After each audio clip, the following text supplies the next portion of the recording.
Et on fait notre dernier concept, c'est 2.11. On va venir tout combiner ce qu'on a vu jusqu'à présent. On va faire l'analyse de certaines fonctions à l'aide de la dérivée première et la dérivée seconde. Voici ce qu'on vient tout de voir, surtout dans 2.9, 2.10. On a vu que je suis en période de croissance et de décroissance si ma dérivée première est plus grande que 0 ou plus petite de 0. Ensuite, on a trouvé nos nombres critiques en allant voir les deux conditions lorsque ma dérivée première est égale à 0 ou qu'elle n'existe pas. On est aussi capable d'aller vérifier la concavité. Donc, si c'est concave vers le haut ou vers le bas, il faut que j'aille voir le signe de ma dérivée seconde. Je peux aussi trouver mes points d'inflexion en regardant lorsque ma dérivée seconde est égale à 0 ou qu'elle n'existe pas. Et ensuite de ça, avec le test de la dérivée seconde, si je regarde à mes valeurs de dérivée première qui est égale à 0, si c'est plus grand que 0, c'est un minimum relatif. Si ma dérivée seconde est plus petite que 0, j'ai un maximum relatif. Si c'est égal à 0, soit que ça n'existe pas ou qu'on ne peut rien conclure. Donc maintenant, à partir de tout ça, si on veut esquisser un graphique d'une fonction, on va 1. Calculer, factoriser la dérivée première, trouver les nombres critiques. 2. Calculer, factoriser la dérivée seconde et déterminer les nombres critiques. 3. On va construire un tableau. On va remplir pour x, pour la dérivée première, pour la dérivée seconde et pour la fonction.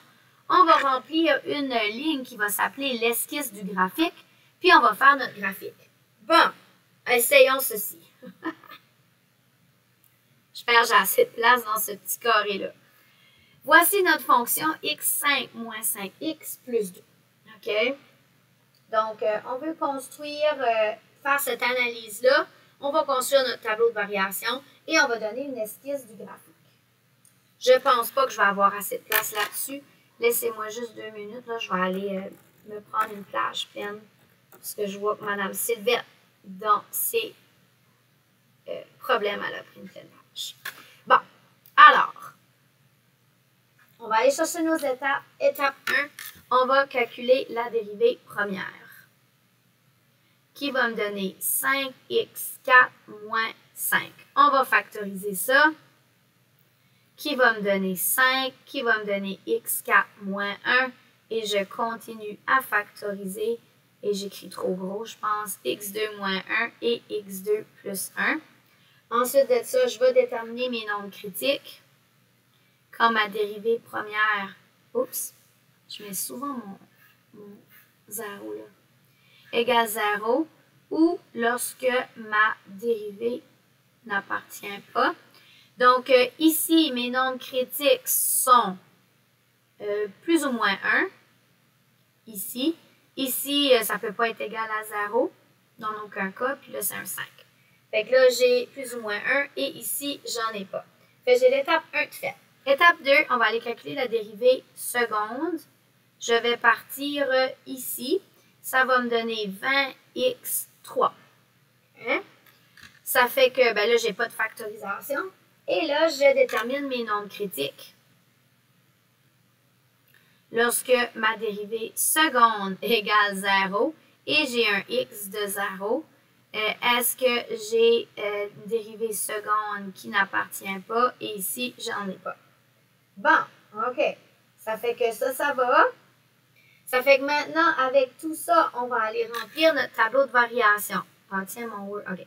So, j'ai x. Ensuite de ça, j'ai ma dérivée première, dérivée seconde, ma fonction et mon esquisse de graphique. OK? Fait que là, on a moins l'infini parce qu'on n'a pas de domaine. On a négatif 1, on a 0, on a 1. Fait qu'on va aller tout travailler ceci. Ici, là, et là, j'ai plus l'infini. Et les belles lignes droites, mes amis. OK. Ma dérivée première est 0 quand je suis à négatif et 1. Ma dérivée seconde est 0 lorsque je suis à 0. Ensuite, si je vais déterminer ma valeur de y lorsque, à mes nombres critiques ici, alors si je mets négatif 1 dans mon équation ici, ou 0 ou 1, ça va me donner 6, 2 et négatif 2. Je l'ai déjà calculé, là, vous êtes capable de faire ça. Ensuite, je vais remplir mon tableau des signes, OK? Ça fait, je vais tout mettre mes signes partout. Je vais me prendre une valeur qui est plus petite que négatif 1, un exemple négatif 10, et là, je regarde. Dans ma dérivée première, ça me fait positif. Dans ma dérivée seconde, ça me fait négatif. Si je mets un x de moins 1 dans ma dérivée seconde, ça me fait un négatif. Maintenant, si je prends une valeur ici, un exemple négatif 1/2, qu'est-ce que ça me fait? Ça me fait du négatif, ça me fait du négatif. Ici, si je mets un x de 0 dans ma dérivée première, j'ai un négatif. Si je mets un exemple 1/2, j'ai du négatif, j'ai du positif. Et si je regarde une valeur plus grande que 1, un exemple 10, j'ai du positif et j'ai du positif. Et si je remplace 1 dans ma dérivée seconde, ça me donne positif. Bon, maintenant, ici, ma fonction, vu que ma dérivée première est positive, c'est une croissance, et vu que ma dérivée seconde est négative, je suis en concavité vers le bas. Ici, je suis en décroissance et je suis encore en concavité vers le bas. Ensuite de ça, ici, je suis en décroissance, mais qu'est-ce qui s'est passé ici? J'ai monté une concavité vers le haut. Et ici, je suis en croissance et j'ai une concavité vers le haut parce que ma dérivée seconde est plus. Alors, mon esquisse de graphique, vu qu'ici, je monte et je suis en concavité, je sais que ma fonction va faire ça. Ici, ça va me donner un max. OK? Ensuite de ça, je peux le vérifier là, avec ceci. Là. OK? Ma valeur est plus petite que 0. Ma dérivée seconde, ça me donne un max. Bon, ici, je descends et je suis en concavité vers le bas. Donc, ma fonction va faire ça. Ici, je change de concavité. Donc, je suis en un point d'inflexion ici. OK? Alors, ça va changer. Ici, je descends et je suis en concavité. Alors, j'arrive comme ça. Et ici, je monte et je suis en concavité vers le haut. Alors, je pars de ça. Et ceci, ça devient un minimum vu que j'ai une valeur positive. Alors, à partir de ça, on peut faire l'esquisse. Donc, mes axes, Y, X. OK, là, j'irai faire mes bons. Moi, je vais juste mettre mes points. Alors, j'ai la coordonnée négatif 1, 6 ici. Donc, ça, c'est négatif 1, ça, c'est 6, c'est un maximum. J'ai la coordonnée 0, 2, ici, 2, qui est un point d'inflexion où ce que je change de concavité. Ensuite, j'ai la coordonnée 1, négatif 2, ici, qui est un... Wow, ça m'a fait un cœur! Et là, je remonte. Fait qu'ici, j'arrive vers le bas, je monte, je viens de faire ceci. À partir de ce point-là, je fais ça. Donc, je suis encore en concavité vers le bas. Mais à 0,2 ici, je deviens concave vers le haut. J'arrive comme ça, c'est cette flèche-là.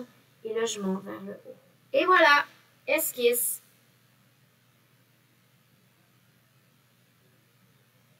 OK. Oh, celle-là va être longue. Alors, on y va, on calcule la dérivée de x. Alors, j'ai 2 tiers fois 3 qui va me donner 2. X plus 1 à la négative 1 tiers fois 1. Moins 1 cinquième fois 5 huitièmes. Oh, c'est-tu 5 huitièmes ou c'est 5 tiers? Et c'est petit. 5 tiers. Ça va me donner négatif 1 tiers. X plus 1 à la 2 tiers fois l'intérieur qui est 1 et mon plus 2 décolle. OK? Fait que ça me donne, et je pense que je n'aurai pas le temps de continuer. Je devrais continuer sur une vidéo numéro 2.